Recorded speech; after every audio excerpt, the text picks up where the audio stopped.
నమస్తే, welcome to our channel. నేను మిషాల్ని. YCP MLC Anantha Babu driver దళితుడు అయితే ఆయన చంపింది అందరికీ తెలిసిందే.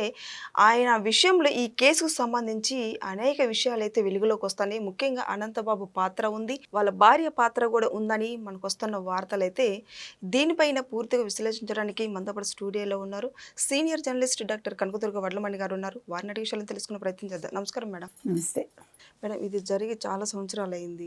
అయితే ఇది ఇప్పటికీ ఇంకా కొలిక్కి రాలేదు ఈ కేసుకు సంబంధించి. అయితే అనంతబాబు కీలక పాత్ర అందులో ఉంది, వాళ్ళ భార్య కూడా ఉందని ఇప్పుడు మనకు సిట్టి విచారణలో తేలుతుంది. మరి నిజానికి వాస్తవాలు చూసుకుంటే నిజంగా వాళ్ళు ఉన్నారంటారు, ఏమంటారు మేడం? ఉన్నారా అని మీరు మళ్ళీ ప్రశ్నిస్తారేంటి? ఉన్నారనే కదా సిట్టి చెప్తోంది. గతంలో గత ప్రభుత్వం దీని మీద ఎటువంటి విచారణ జరపలేదు, లోతైన దర్యాప్తు చేయలేదు అని వాళ్ళు సిట్టి చెప్తోంది. మధ్యలో కూడా లక్ష్మీదుర్గ ఆవిడ పేరు, అనంతబాబు భార్య పేరు, ఆవిడని అరెస్ట్ చేస్తారని ఆ లోపలుండే వ్యక్తే ఒకళ్ళు లీకేజ్ ఇచ్చారని దాంతో ఆవిడ కోర్టుకు వెళ్ళిందని మనం మాట్లాడాం. ముందే కోర్టుకు వెళ్ళింది ఆవిడ బెయిల్ కోసం. అయితే ఇవాళ లక్ష్మీదుర్గ ఎక్కడుందో ఎవరికి తెలియదు, పరారైంది ఆవిడ. ఇప్పుడు వైసీపీ వాళ్ళందరూ తప్పులు చేస్తారు, దొరకనంతసేపు దొరలు, దొరికేతాము అనుకుని అరెస్ట్ అవుతాము అన్నప్పుడు పారిపోతారు. సరే, పారిపోతే పట్టుకోవడం పెద్ద కష్టం ఏంటి, కానీ ఏ కలుగులో ఉన్న ఎలకని బయటకు లాగట్లే అట్లాగే వీళ్ళని లాగుతారు తప్పు చేసిన వాళ్ళని. అయితే ఆ రోజు వీళ్ళు చంపేసినప్పుడు అనంతబాబు డ్రైవర్ సుబ్రహ్మణ్యం ఎవరైతే ఉన్నారో, పాప దళిత యువకుడు అతన్ని చంపినప్పుడు అతన్ని కారులో పెట్టేటప్పుడు ఈవిడ కూడా ఉందిట. అంటే మొత్తం పాత్ర ఈవిడది కూడా ఉంది. ఇవాళ సీసీటీవీ ఫుటేజ్ ద్వారా అది బయటకు వచ్చింది. ఇక్కడ ఒక విషయాన్ని మీరు అప్రిషియేట్ చేయాలి. సీసీటీవీ ఫుటేజ్ మాయం అవ్వకుండా ఎలా ఉంది, అది చాలా పెద్ద విషయం. అంటే మామూలుగా అన్నీ తగలబెట్టేయడాలు, మంట పెట్టేయడాలు, దగ్ధం చేసేయడాలు, మదనపల్లి ఫైల్స్ గుర్తుంది కదా, అలా చేయకుండా ఎలా ఉన్నారు. ఏది ఏమైనా ఇవాళ అనంతబాబు డ్రైవర్ సుబ్రహ్మణ్యానికి న్యాయం జరగాలండి. ఎందుకంటే ఒక దళిత వ్యక్తిని చంపేసి గోను సంచిలో మూట కట్టి వాళ్ళ ఇంటి ముందు పెట్టడం అనేది ఎంత అమానుషం.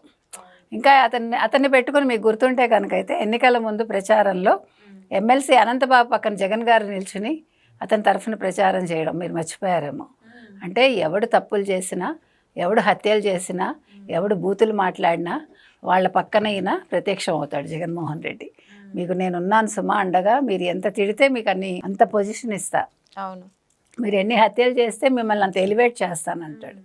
ఇవాళ మీరు అంబటి రాంబాబు చూశారు కదా, ఆయన ఏదో ఛాలెంజ్ చేస్తున్నాడు, భోజనం బాగాలేదంటున్నాడు, సదుపాయాలు బాగున్నాయి అంటున్నాడు. అంటే ఏంటి, మా వైసీపీ వాళ్ళందరూ జైళ్ళకి వెళ్తారు, మీరు భోజన సదుపాయాలు బాగా పెట్టండి అని చెప్తున్నట్టున్నాడు పాపం. అదే ఆయన కోరిక. ఆయన ఏదో బెదిరిస్తున్నాడు అనుకోండి, ఇప్పుడు ఏదో తాటాకు చప్పుళ్ళ కుందేళ్ళు బెదురుతాయా అని.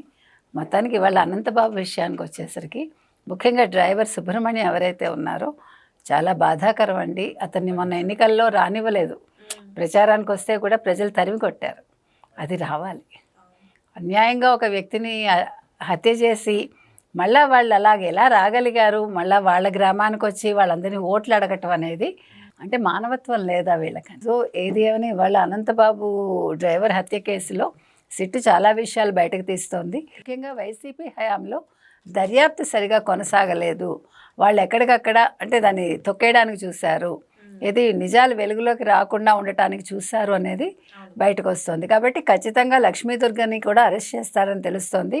అనంతబాబు లక్ష్మీదుర్గ అరెస్ట్ అయితే వాళ్ళ దగ్గర నుంచి నిజాలు వస్తాయి, అది కూడా కావాలి. అంటే నిజాలు రాకపోయినా సిట్టి దగ్గర నిజాలు ఉంటాయి కాబట్టి మొత్తం వాళ్ళు సమాచారాన్ని వాళ్ళ ముందు ఉంచడం జరుగుతుంది. అప్పుడు వాళ్ళు నోళ్లు విప్పడం కూడా జరగాలి. మరి జగన్మోహన్ రెడ్డి ఈలోగానే పరామర్శిస్తాడా లక్ష్మీదుర్గని, అనంతబాబుని?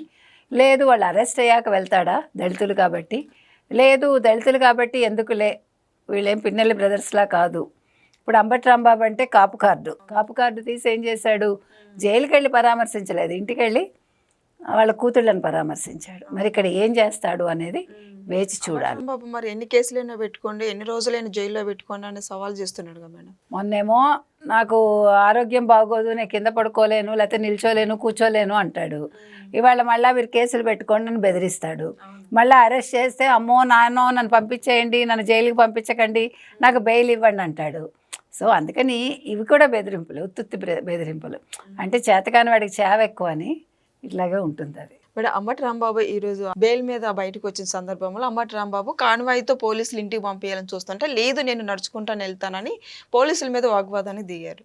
మరి పోలీసులు కూడా ఈరోజు నోటీసులు ఇచ్చారు. ఏమంటారు దీని మీద? మళ్ళీ దీని మీద ఒక పెద్ద గందరగోళం చేయడానికి చూస్తాడు. ఇప్పుడు అంబటి రాంబాబుకి ఏంటంటే అటెన్షన్ కావాలి. అటెన్షన్ ఎలా వస్తుంది? నడిచి వెళ్తానంటే గుంటూరు ప్రజానీకం చూస్తారేమో అనుకుంటున్నాడు. అసలు ఇప్పుడు నాకు ఒకటి అర్థం కాని విషయం ఏంటంటే 164 నియోజకవర్గాల్లో ప్రజలందరూ వైసీపీని మర్చిపోయారు. సరే పోనీ 11 సీట్లు ఇచ్చారు, ఈ 11 నియోజకవర్గాలకైనా వీళ్ళు తిరుగుతారేమో అనుకుంటే ఎవ్వరూ వాళ్ళ నియోజకవర్గాలకు వెళ్ళటం లేదు. వాళ్ళ ప్రజలు ఎవరో కూడా వాళ్ళకి తెలియదు. మరి ఇప్పుడు ఈయన సత్తెనపల్లి గుంటూరా అది కూడా తెలియదు. సో ఇప్పుడు సత్తెనపల్లి ప్రజలు సింపతి చూపిస్తారా, గుంటూరు ప్రజలు సింపతి చూపిస్తారా, అది ఎవరికీ తెలియదు. అసలు ఇప్పుడు విషయం ఏంటంటే ఇవాళ అంబటి రాంబాబు చేసిన పనికి మొత్తానికి 1 వికెట్ అయితే డౌను ఎందులో వైసీపీలో, ఇంకా 10 వికెట్స్. 10 వికెట్స్లో కూడా జగన్మోహన్ రెడ్డి పులివెందులు వెళ్ళలేడు. ఇప్పుడు ఆయన పులి కాదు అక్కడ. ఇప్పుడు పులి ఎవరు? కాపు పులి, కాపు టైగర్ ఎవరు? మన అంబటి రాంబాబు.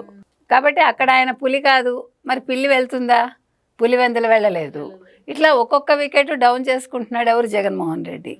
సో ఇవాళ అంబటి రాంబాబు ఏంటంటే ఇప్పుడు నేను జైలుకి వెళ్ళొచ్చాను కాబట్టి నేను ముఖ్యమంత్రిని అవుతాను అనుకుంటున్నాడేమో. మరి అది కూడా ఆలోచించండి. చాలా పెద్ద విషయం ఇది. ఎందుకంటే వాళ్ళ జగన్మోహన్ రెడ్డే చెప్పాడు కదా జైలుకి వెళ్ళొస్తే ముఖ్యమంత్రులు అవుతారని. మరి ఇవాళ జగన్మోహన్ రెడ్డి ఏమవుతాడు? అంబటి రాంబాబుని కాపు అని చెప్పి టైగర్ చేశాడు కాబట్టి ఇప్పుడు అంబటి రాంబాబు నేను ముఖ్యమంత్రిని అంటే జగన్మోహన్ రెడ్డి పరిస్థితి ఏంటి? ఇప్పుడు జగన్మోహన్ రెడ్డికి ఏం చెప్పదలుచుకున్నాడు అంబటి రాంబాబు? లేదు అంబటి రాంబాబు ఇంకా తన నియోజకవర్గంలో తనకి ఏదైనా అంటే పట్టు ఉందనుకుంటున్నాడా? ప్రజలు ఆయన చూస్తాడనుకుంటున్నారా? అందుకని నడవాలనుకున్నాడా? నడక ఆరోగ్యానికి మంచిది అనుకున్నాడా? ఓ పక్క తిండి బాగాలేదంటున్నాడు, నీరసం అంటున్నాడు, నడిచి ఎక్కడైనా పడిపోతే మళ్ళీ ఇది వీళ్ళ మీద వేద్దాం అనుకుంటున్నాడు. చాలా ప్రశ్నలు ఉన్నాయి. సో ఇవాళ పోలీసుల్ని మీకు ఆ రోజు కూడా గుర్తుందా? రెంటపాళ్ళ దగ్గర వెళ్ళేటప్పుడు దాన్ని ఏమంటారు బ్యారికేడ్స్ తీసేసి అది లాగి పడేసి వాగ్వాదానికి దిగాడు. అంటే వీళ్ళు ఏమనుకుంటున్నారంటే మేము హీరోలు అవ్వాలంటే పోలీసులతో దెబ్బలాడాలనుకుంటున్నారు.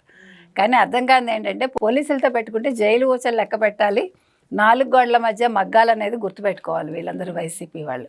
కాబట్టి ఇవాళ ఎవరు అంబటి రాంబాబు ఎన్ని హడావిళ్ళు చేసినా ఏం చేసినా ఇప్పుడు అంబటి రాంబాబుకి అయితే సీట్ ఇవ్వడు.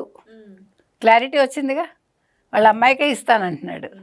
కాబట్టి అంబటి రాంబాబు ఇప్పుడు పార్టీ వదిలేసి నిన్న మనం చెప్పుకున్నట్టుగా మరి వేరే పార్టీకి వెళ్ళే ప్రయత్నాలు చేసుకుంటాడా? వేచి చూద్దాం. Thank you.